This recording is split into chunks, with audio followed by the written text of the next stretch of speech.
So I'm going to take a page out of Dr. Joe's book, and I'm going to let you yell out to me a page number. How many of you remember this? Pick a page.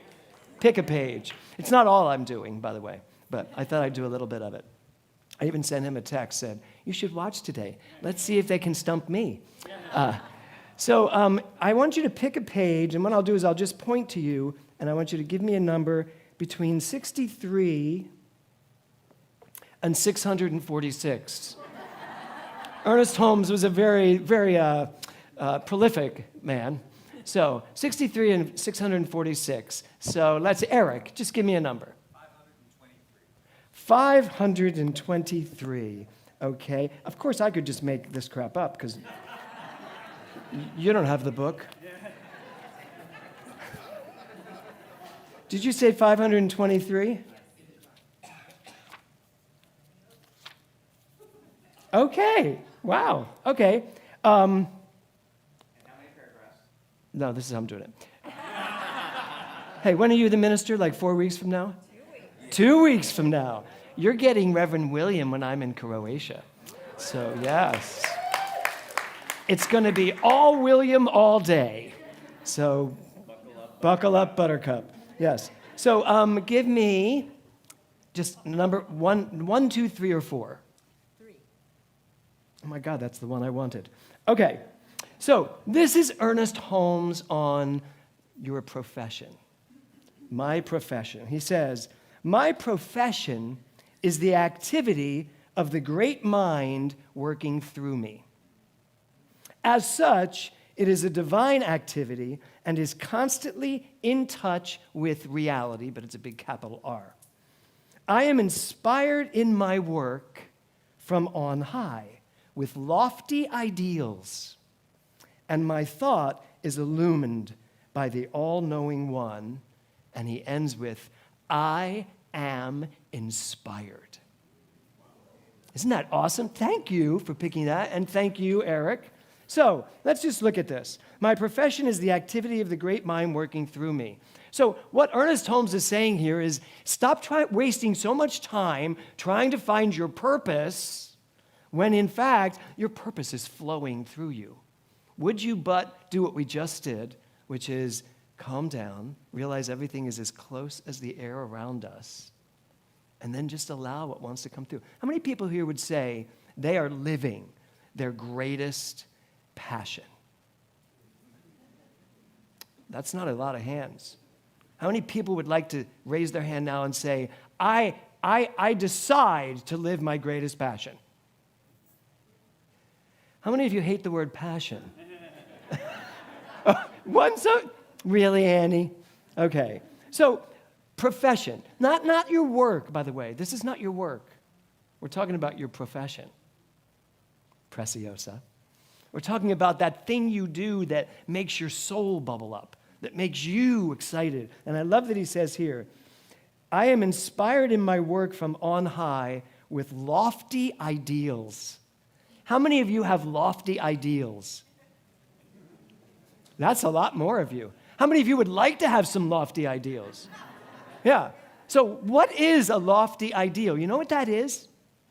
A lofty ideal means that somehow you have something in you that seems out of reach, that seems a little bit bigger than what you're normally thinking. But that means if it's lofty, then you just don't know who you are 100%. Because if you knew who you were 100%, Bruce, you wouldn't be able to have a lofty ideal. It would just be the normal, right? So it's up to us, each one of us, to raise our intention to the highest level possible so that we think from that place. And I have a slide coming that talks about that very thing. And then the last thing, I am inspired. Okay, who wants to give me another page? Yes, Barbara? Sue. Oh my God, I've been calling her Barbara for 2 years. Could you just change your name and make my life easier? Okay, thanks. And we're about to go on a cruise together for 2 weeks, so I'll probably really know it's Sue by the end. So,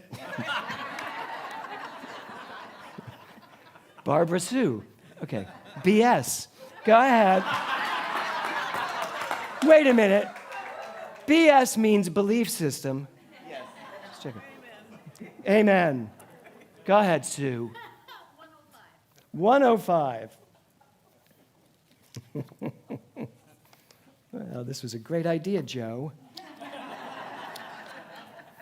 Okay, 105. Well, there's only two chapters here, two paragraphs here. So one or two? Two. A divine mental picture. As we look at the many millions of forms, all of different shape and color, and yet know that they all come from one stuff, are we not compelled to accept the fact that there is a specific cause or concrete mental image back of every idea or thing, a divine mental picture? In the subjective world, there must be a correspondent of everything in the objective world. And since the subjective world is a receptive or plastic substance, the correspondence finds its initial starting point in the mind. So, a divine mental picture. That means that everything you are thinking today will outpicture in your life. What if that were true? That everything you think today will outpicture in your life. How many people have thoughts that they do not want outpictured into their life? Right? Yeah. So, but this is Ernest Holmes' 1927. So that was great, and that was so exciting in 1927, and when he started working in 1930s and 40s and 50s, and well, not by the time he got to the late 50s, because he was changing his tune. But back then, that was so exciting. Your thoughts are going to outpicture as the image of your life. Except we came to understand it's not your thoughts, because we have billions of thoughts, and not every thought outpictures. So then what's outpicturing? What is outpicturing is what I believe. Now, the thing is, I actually think thoughts because I believe what I believe. If I believe the world is a happy, cheerful place of pure opportunity, I'm thinking those thoughts based on that belief. But if I believe, as most people do, that the world is willy-nilly, which is an Ernest Holmes term, if the world is just sometimes it's good and sometimes it's bad, sometimes you eat the bear, sometimes the bear eats you. A lot of people live that way. Anybody have that as their mantra? Just one. Okay. So whatever you are believing will outpicture in your life. So the real question becomes, what do I believe? And why do I believe what I believe? And just letting you know, for all of those of you that are going to take mental muscle, and I hope you all do, that's the entire purpose of that program. 16 weeks of going deeply into your core beliefs and finding out what you believe, why you believe it, and is that still what you want to do with your life? So, great, thank you. Thank you for picking that one. So, I have a few slides for us to look at today, too. So, first one, I have 5 tips for empowerment. So, these were written by a woman named Eve Ensler. Do you all know who that is? How many people know who Eve Ensler is? She was nominated for a Pulitzer Prize. She's a playwright, brilliant woman. As soon as I tell you what she wrote, a lot of the women are going to go, ah. She wrote the vagina monologues. And the men are going, ah. Funny story about the vagina monologues. Eve is a friend, and so Eve told us she'd written this new play. And so she took about 10 of us down to a place called Home in New York City. So we all went down and we're sitting there, and she is doing a 2-hour monologue on that subject matter. And I was with Kevin, and I thought it was really fascinating. And she's doing it, and she's doing it, and doing it. And I turned to Kevin, and Kevin is like collapsed onto the floor, and he goes, I can't hear one more thing about this. And I was like, this is going to be a hit show. And it was. And then she got all these stars to come in, and all these stars did. And so it's kind of a phenomenon now, that show. Anyway, these are her 5 tips for empowerment. So let's look at them. Take trains by yourself to places you've never been. How many of you have done that? Isn't that awesome? Just take a train to somewhere you've never been by yourself and explore. How many people are afraid to go somewhere by themselves that way? Oh, good. Just you. Okay. Talk to anyone, they'll talk to you about it. Okay, next one, number 2. Sleep out alone under the stars. When's the last time someone just said, I don't think so? Did you just say that? Who said, I don't think so? Well, you said, I heard you from here going, I don't think so. Why? You like your bed. So take your bed out back. Or just take a mat out back and lay under the stars. Put some mosquito stuff on. But here's the purpose of this. Well, I mean, this month is about empowerment. The more you allow yourself to absorb everything around you. I wasn't here Friday night because we ran late with the recording, but I know what happened on this stage Friday night. This is paramount to sleep out alone under the stars. Go to a sound bath. Be immersed in this thing called the universe and just feel that. Now, our challenge at that point is once you feel that, once you are in the emotion of that, take it and live from it. It's not just something to do and feel good about and then go back to your stuff. It's about this is what I really am. So that's number 2. Number 3, go so far away that you're no longer afraid of not coming back. I just want you to think about that for a moment. Is anybody there was a time in my life when to leave the United States felt really hard to do. It was like, but what if something happens when I'm there? And how do I get back? And what if something terrible happens when I'm there and I'm the only one there, as if I'm the only one in London? So, talk about creating what you are afraid of.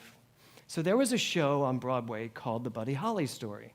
But before they produced it, they had to find their buddy Holly. So they came to New York, and they narrowed it down to 3 of us. I was one of the Buddy Hollies. And at that time, I had hair like Williams down to my shoulder. But they had me cut it all off, gave me a perm. I ended up with this Buddy Holly haircut. Totally humiliating.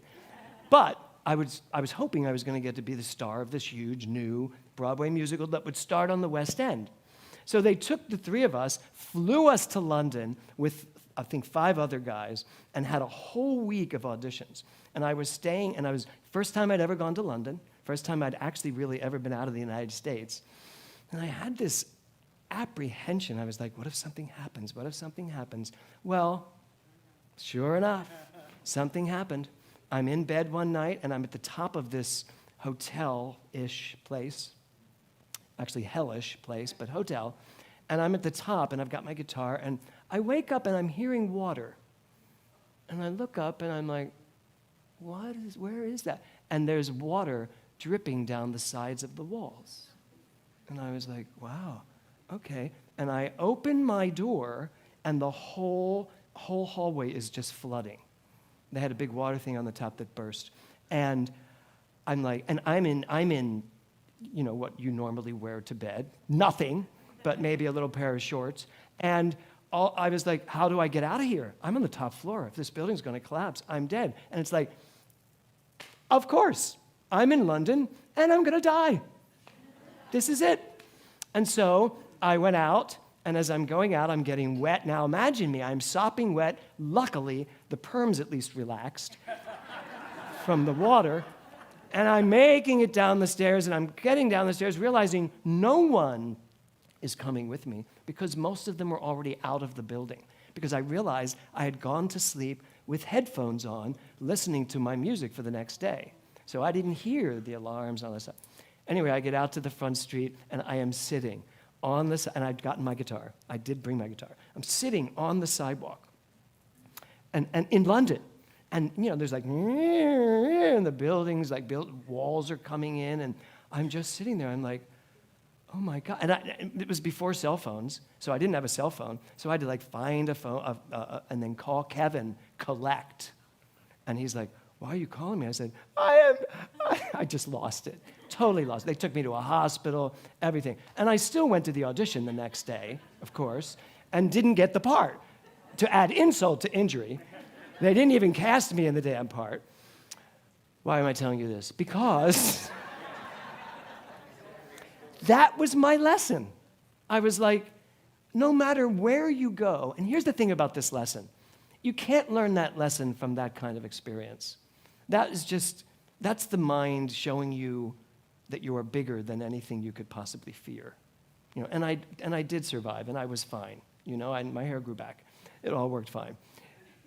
But what I started to realize, because I wasn't a minister at that time, I was not even a practitioner at that time. I was just starting my journey. I was one of Eric Butterworth's students. Boy, did he get an earload when I got back.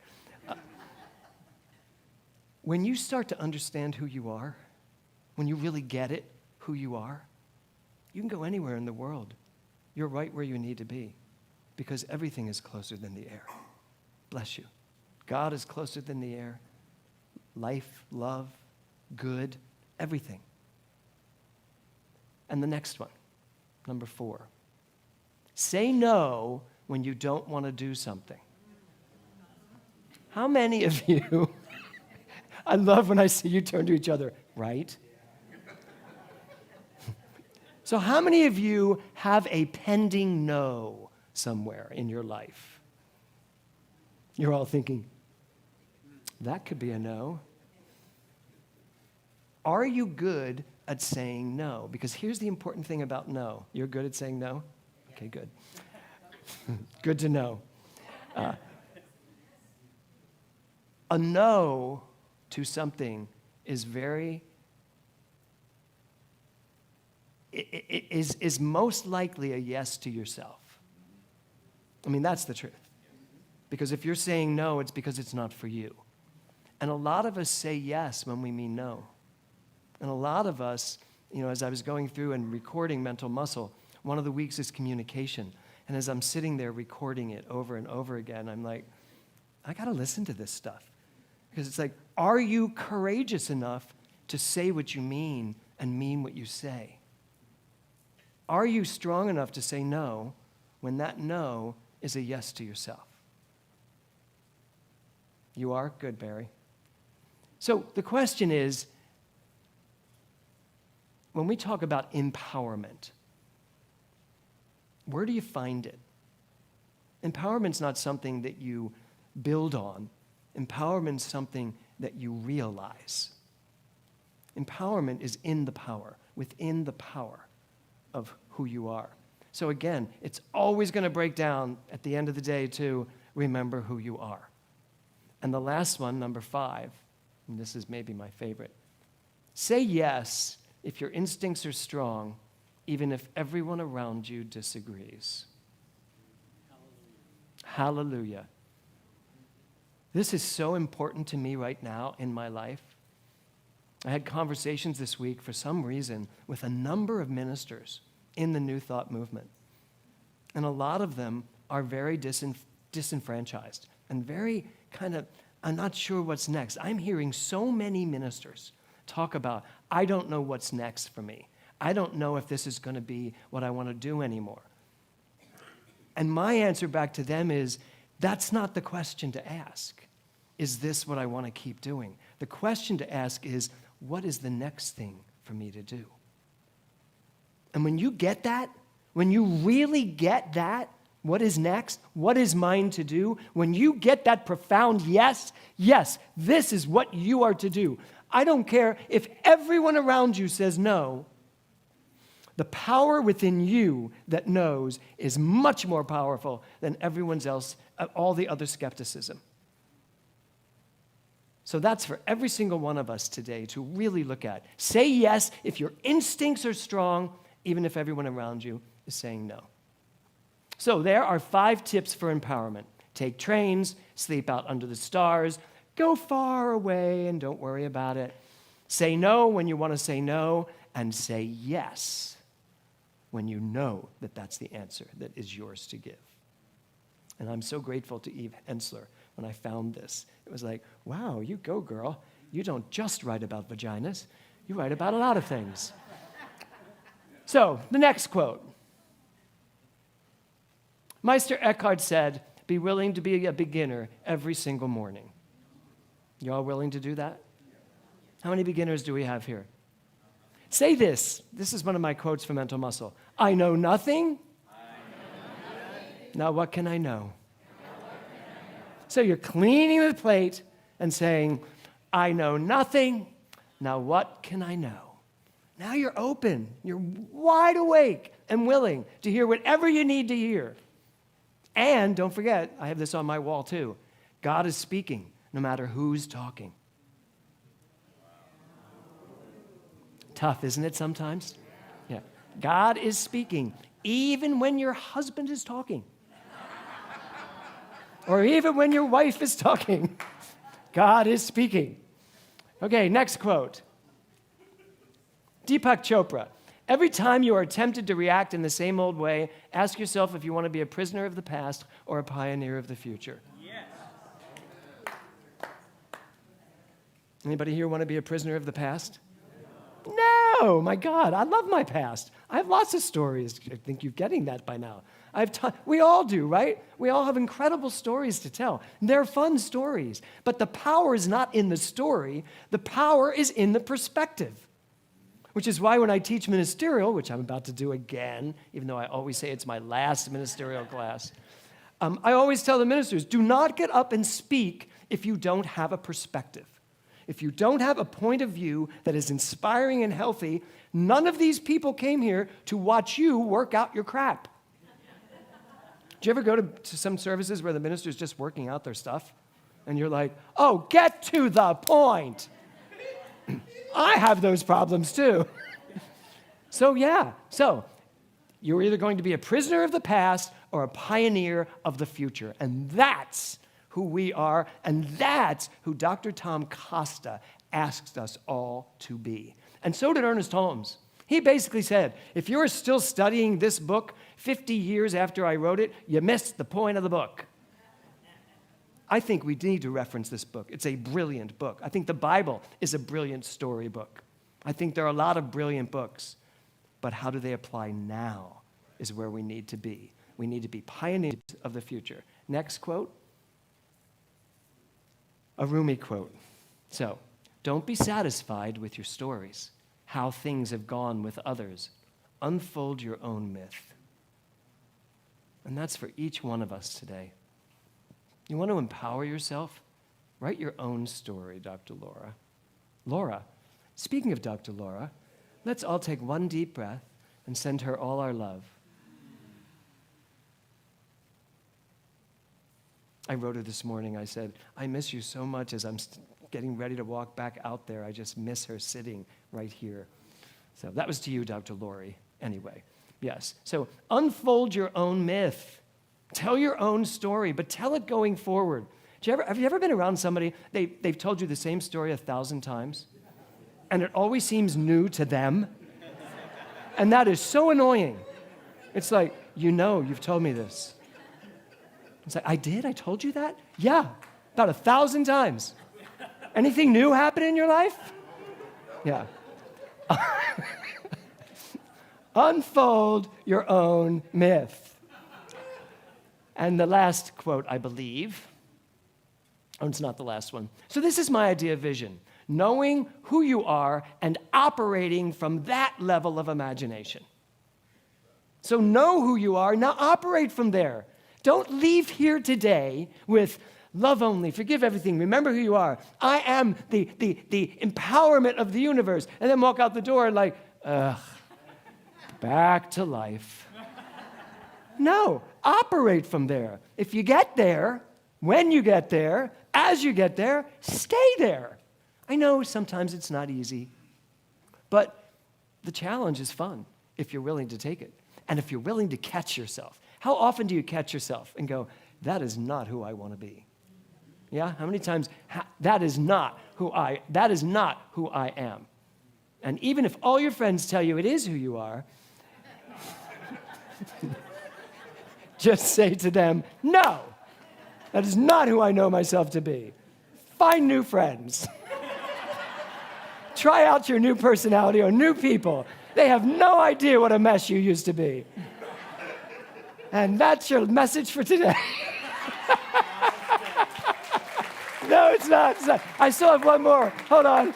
Give me my last one. Everything is possible. That's the conclusion of the talk. Namaste.